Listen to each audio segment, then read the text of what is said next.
Hello everyone, কেমন আছো তোমরা সবাই? আশা করছি খুব ভালো আছো।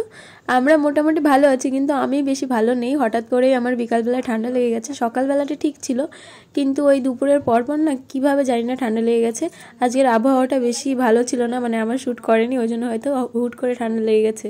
তো দেখো সকালবেলায় কিন্তু উঠে ফ্রেশ হয়ে নিয়েছিলাম, তারপরে কিন্তু আমি মাছ নিতে চলে গেছিলাম।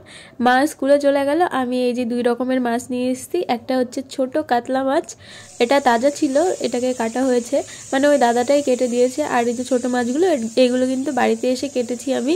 ছোটো মাছ কাটতে এত ঝামেলা, তারপরে ভাজতেও কিন্তু খুব ঝামেলা। তো দেখো এই যে সেই কাতলা মাছটাকে ভাজছি। তোমরা বলো যে কেমন হচ্ছে ভাজা। এটাতে এই মাছ ভাজাটাই 10-এ তোমরা কত নাম্বার দেবে আমাকে বলো। আর এই ছোটো মাছগুলো না ঠিকঠাক করে না ভাজতে পারলে পুরো একদম গলে যায়, কড়াইয়ের সাথে লেগে যায়। তো আমি কিন্তু ভালোভাবেই ভেজে নিয়েছিলাম। তারপরে দুপুরবেলাটায় কিন্তু আমি চলে এসেছিলাম রেশনে। আমাদের আজকে রেশন দিচ্ছে এখানে। তো দেখো এত রোদ, আমি মাথা লুকানোর জায়গা পাচ্ছিলাম না, ওই জন্য কিন্তু এই দেওয়ালের সাথে হেলান দিয়ে আছি। মানে এটা হচ্ছে আমাদের এখানকার নাট মন্দির।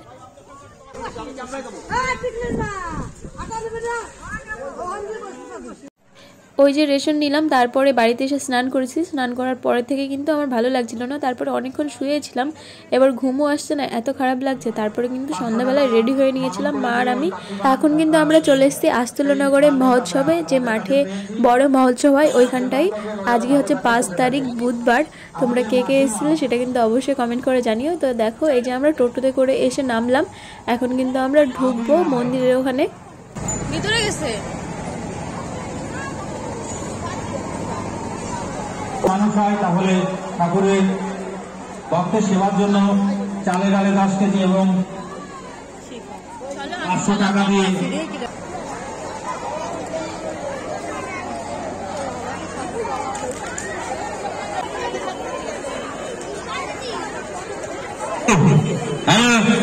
জানো তো আজকে আমার আসার ইচ্ছা ছিল না, কিন্তু মায়ের খুব ইচ্ছা ছিল আসার, ওই জন্য কিন্তু আমি মায়ের সাথে চলে এসেছি।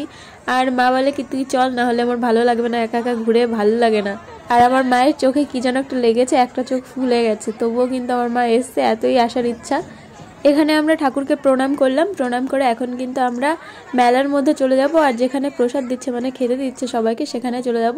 প্রথমে আমরা মেলার একদম কোণা দিয়ে ঢুকলাম। এই যে দেখো অনেক দোকানপাট বসেছে, অনেকেই কেনাকাটা করছে, কিন্তু আমাদের তেমন কিছু কেনার নেই, ওই জন্য আমরা কিন্তু কিছুই কিনিনি।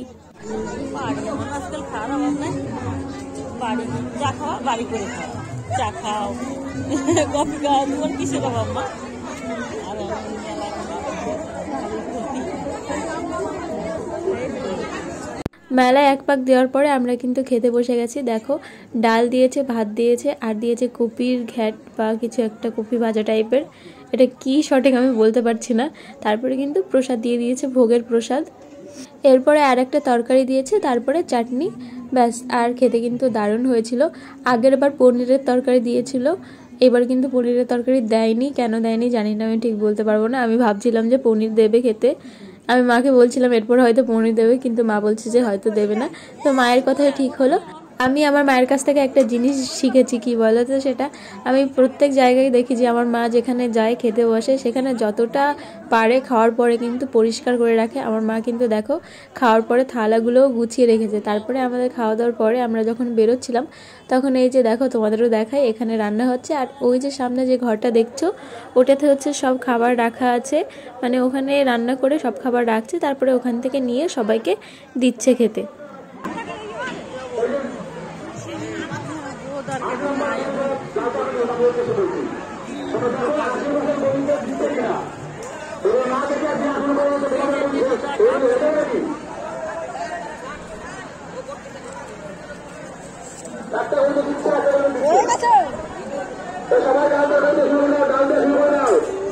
তো চলো আজকের ব্লগটাও কিন্তু এখানে শেষ করছি। আর তোমরা কে কে গিয়েছিলে আস্তলনগর এই মহোৎসবে, আর তোমাদের কার কার বাড়ি আস্তলনগরের আশেপাশে সেটা কিন্তু অবশ্যই কমেন্ট করে জানিও।